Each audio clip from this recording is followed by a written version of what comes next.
Hello students, today we are going to discuss about the exponents of real number.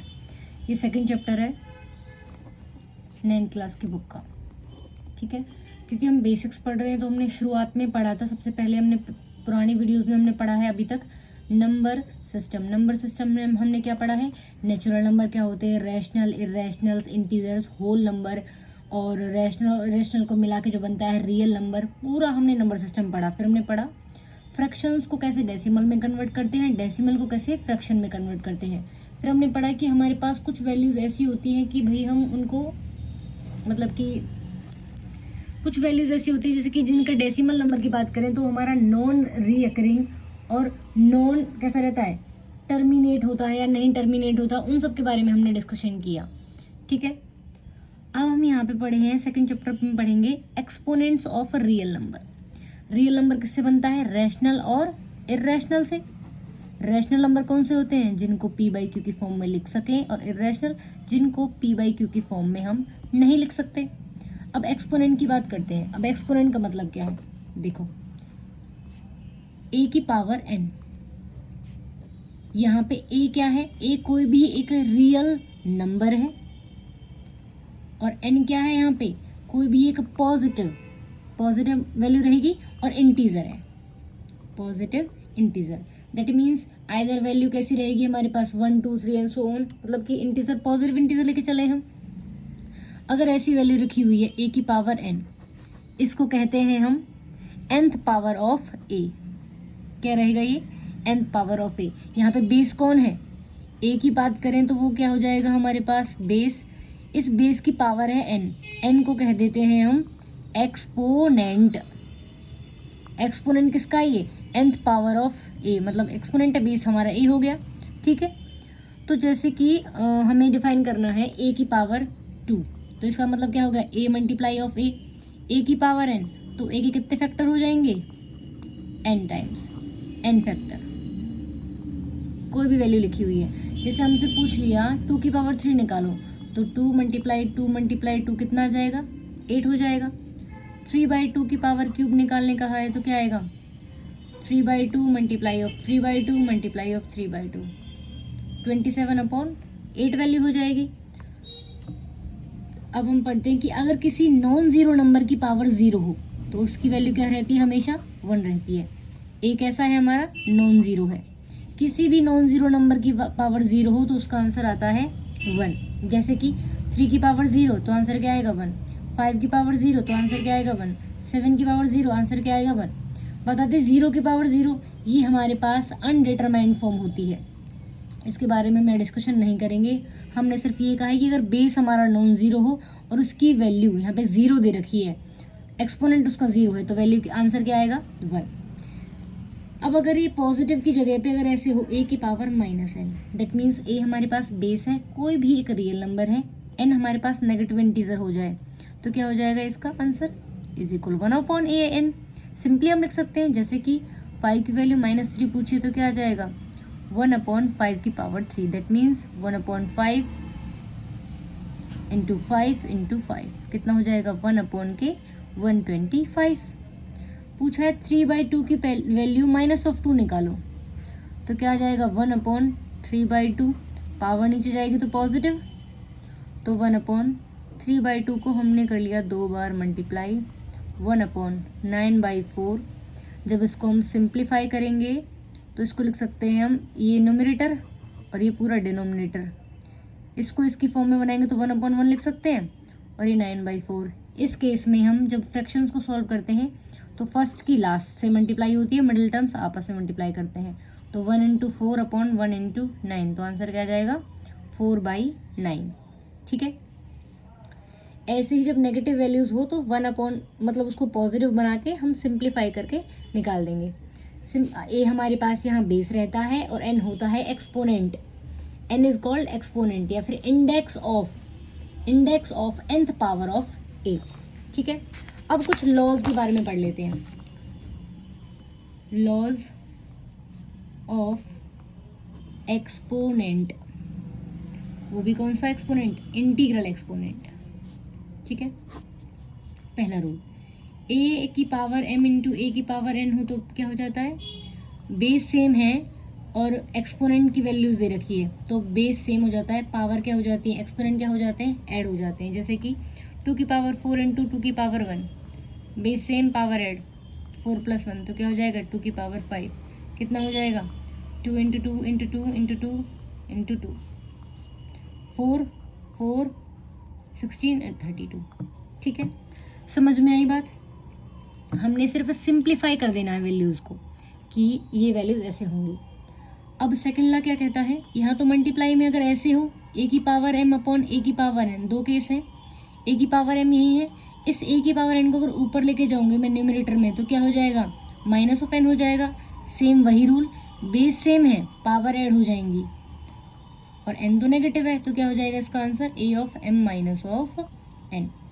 अगर इसी case में ये हो जाए कि n की वैल्यू m के बराबर है, मतलब ये दोनों वैल्यू सेम है, सेम हो जाएंगे तो कैंसिल आउट हो जाएगा, आंसर क्या आ जाएगा 1। या फिर हम ऐसे लिख सकते हैं a m upon a m, ऊपर जाएगा ये a m minus of m, minus minus 1 0, किसी भी नॉन जीरो नंबर की वैल्यू 0 रही तो आंसर क्या आता है 1। सेम अगर वैल्यू सेम हो गई भाई 2/2 हो गया तो कैंसिल आउट हो गया 1 ही तो आएगा, तो ये रूल है। थर्ड रूल क्या कहता है हमारा, अगर a की पावर m है और उसकी भी पावर n अगर ले दी, मतलब कि बेस का कुछ एक्सपोनेंट है उसका भी एक्सपोनेंट है, तो बेस सेम रहेगा, पावर आपस में क्या हो जाती है मल्टीप्लाई। जैसे कि 2 की पावर 4 मल्टीप्लाई ऑफ 2 पूछ लिया तो बेस सेम रहेगा, ये भी पावर है ये भी पावर है, तो 4 इंटू 2 कितना हो जाएगा 4 2 जा 8, 2 की पावर 8 आंसर आ जाएगा। ठीक है, कुछ बेसिक चीज़ें हैं हमारी। अगर ऐसे आ जाए जैसे यहाँ कर लेते हैं 3 की पावर 5 डिवाइडेड बाई 3 की पावर स्क्वायर, इसका मतलब है 3 5 न्यूमरेटर है और 3 रेज टू दी पावर 2 ये है डिनोमिनेटर, तो कौन सा रूल लगेगा इसमें, सेकंड रूल लगेगा। तो 3 5 माइनस ऑफ 3 की ये माइनस 2 तो कितना हो जाएगा 3 की पावर 3 27 आंसर हो जाएगा। कुछ बेसिक प्रॉपर्टीज़ है। फोर्थ प्रॉपर्टी क्या कहती है, ए बी की पावर अगर n हो, इसको क्या लिख सकते हैं हम, a b multiply of a b multiply of a b, कितने टाइम्स है n टाइम्स तक, ये टर्म एक, दूसरी तीसरी कितने तक है n तक। अगर ए को उठा लें तो कितना आएगा ए की पावर ए की पावर ए की पावर, कितनी टर्म्स है ये n है। ऐसे ही बी को उठा लिया, कितनी टर्म्स है वो भी n टर्म्स है, तो क्या आ जाएगा आंसर ए की पावर n इंटू के बी की power n, hence A B की power n is equal of A N into के बी एन। फोर्थ रूल हो गया हमारे पास।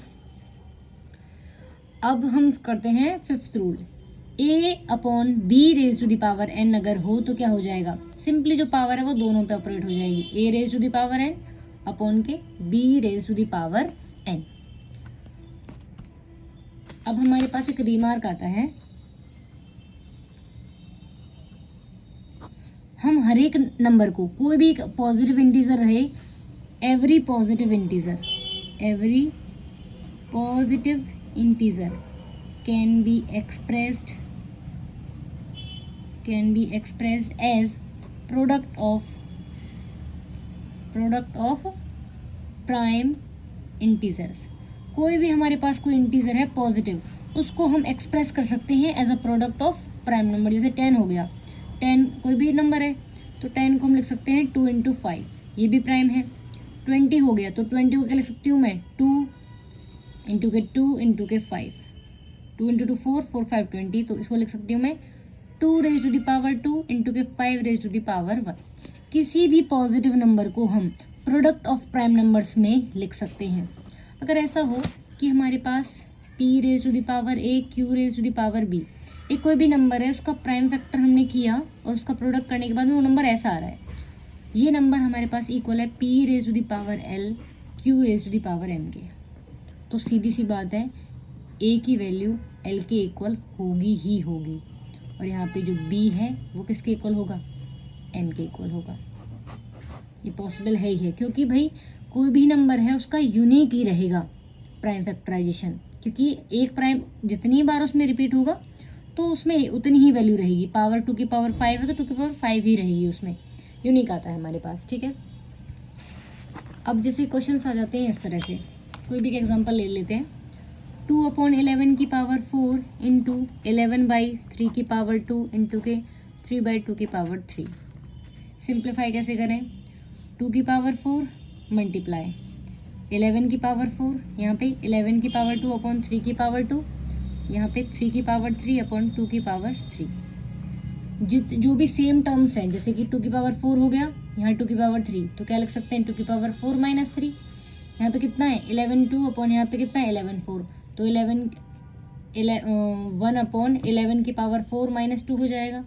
यहाँ पे 3 की पावर 3 है, यहाँ की 3 की पावर 2 है, तो 3 की पावर 3 माइनस 2, 4 माइनस 3 1, तो 2 की पावर 1 इंटू के 1/4 माइनस 2 2, 11 का स्क्वायर, 3 माइनस 2 1, 3 की पावर 1, 2 इंटू 3 6, 6/11 का स्क्वायर कितना हो जाता है? 121। ये हमारे पास आंसर हो जाएगा। हमने बस उसको सिंप्लीफाई करना है, कैसे भी कर सकते हैं उसको, ठीक है। हमें बस इन रूल्स का यूज़ करना है। जैसे कि हमारे पास पहली प्रॉपर्टी कौन सी थी? अगर बेस सेम हो तो पावर ऐड हो जाती है, अगर डिवीज़न में हो तो पावर ऊपर आके माइनस में हो जाएगी, अगर दोनों वैल्यू सेम है तो आंसर 1 आएगा। पावर की पावर दे रखी है तो आपस में पावर मल्टीप्लाई हो जाती है। ए और बी दो नंबर आपस में प्रोडक्ट में है कि पावर एन है, तो वो पावर अलग अलग नंबर पे अप्लाई हो जाती है। A b n is equal of A N into b n. और अगर प्रोडक्ट फ्रैक्शन में नंबर लिखा हुआ है तो पावर एन दे रखी है, तो न्यूमरेटर पे अलग पावर आ जाएगी और डिनोमिनेटर पे अलग। क्या रिमार्क है? कोई भी पॉजिटिव इंटीजर को हम एक्सप्रेस कर सकते हैं, एवरी पॉजिटिव इंटीजर को हम एक्सप्रेस कर सकते हैं as a product of prime integer. और अगर दो नंबर इक्वल दे रखे हैं तो उनके प्राइम फैक्टर की जो पावर्स है वो भी हमारी इक्वल ही रहेगी, अगर वो नंबर दे रखे हैं इक्वल दे रखे हैं तो, ठीक है। अब कुछ बेसिक्स क्वेश्चंस कर लेते हैं। जैसे कि हमारे पास अगर पूछ लिया जाए ए की वैल्यू 2 है और बी की वैल्यू 3 है, ए की पावर ए प्लस बी की पावर बी, इस तरह से क्वेश्चन अगर आ जाए तो क्या निकालेंगे? 2 की पावर 2 प्लस 3 की पावर 3, 3 की पावर 3 हो जाएगा 27 एंड आंसर विल बी 31। ये बेसिक क्वेश्चन है हमारे पास, ठीक है, कि वैल्यूज दे रखी होंगी, तुमसे पूछ लिया जाएगा ए की पावर ए प्लस बी की पावर बी बताओ, या फिर A raise to the power B plus B raise to the power A. हमें सिर्फ वैल्यूज को पुट करके निकालना है। या फिर क्वेश्चन इस तरह से आ सकते हैं 3a4 बी की पावर 3 मल्टीप्लाई ऑफ 18 ए की पावर 3 बी की पावर 5। इन वाले केस में भी हमें क्या करना है? सिंप्लीफाई करना है वैल्यूज को। जैसे कि 3 इंटू 18 अलग हो गया, ए की पावर 4 है, यहाँ ए की पावर 3 है, कौन सी प्रॉपर्टी लगेगी? A m into n is equal of a m into a n है तो बेस सेम है तो पावर क्या हो जाती है? ऐड। तो ए की पावर 4 प्लस 3, यहाँ पे बी की पावर 3 बी की पावर 5, तो बी की पावर 3 प्लस 5, तो आंसर कितना आ जाएगा हमारे पास? 18 इंटू 3 54, ए की पावर 7 बी की पावर 8 हो जाएगी, ठीक है। अब हमें निकालना है, जैसे कि क्वेश्चन आ गया हमारे पास, x कोई भी एक हमने पॉजिटिव रियल नंबर मान लिया, पॉजिटिव रियल नंबर मान लिया, a कॉमा बी कॉमा सी हमने मान लिए रैशनल नंबर। कहाँ से बिलोंग कर रहे हैं ये? रैशनल नंबर से।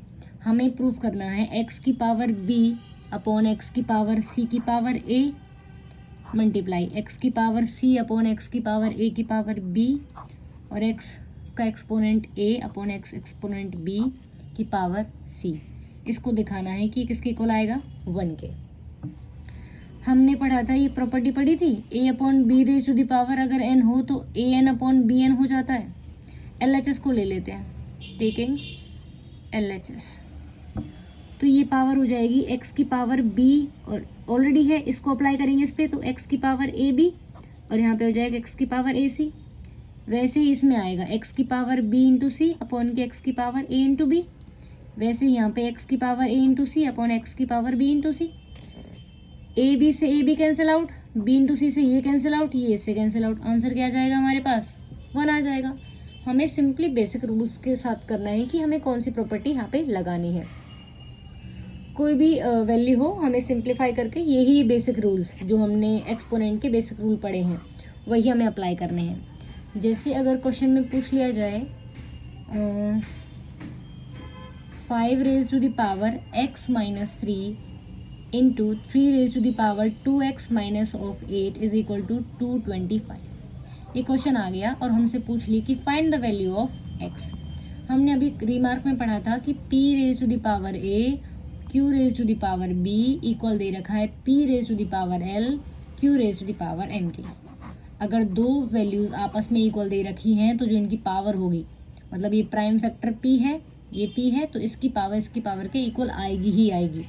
यहाँ पे तो ऑलरेडी हमें फैक्टर्स दे रखे हैं कि जैसे कि 5 की कुछ पावर दे रखी है, एक्सपोनेंट दे रखा है, 3 का कुछ एक्सपोनेंट दे रखा है। हम 225 का निकाल देंगे। सबसे पहले हम 225 का एलसीएम की फॉर्म में हम इसके प्राइम फैक्टर्स निकाल लेते हैं। 2 से तो डिवाइड होता नहीं है, क्योंकि जब एंड में 2 हो, एंड वाली डिजिट 2 से डिवाइड हो जाए तो वो नंबर 2 से डिवाइड हो जाता है ऑटोमेटिकली। मतलब करके देख लेना, वो शॉर्ट ट्रिक है। ये 5 है, इसमें तो 5 से करते हैं। 5 4 5 प्राइम फैक्टरेशन निकाल रहे हैं इसकी हम। 3 इंटू 3 इंटू 5, दैट मीन्स हम 225 को लिख सकते हैं 5 का स्क्वायर और 3 का स्क्वायर मल्टीप्लाई 3 का स्क्वायर। तो लेफ्ट साइड में क्या था ये, और यहाँ पे था 3 की पावर 2x माइनस 8। यहाँ पे राइट साइड में क्या आ गया, 5 की पावर 2 इंटू के 3 की पावर 2। अब सेम प्रॉपर्टी बन गई। यहाँ पे p की वैल्यू क्या है 5, q की वैल्यू क्या है ये।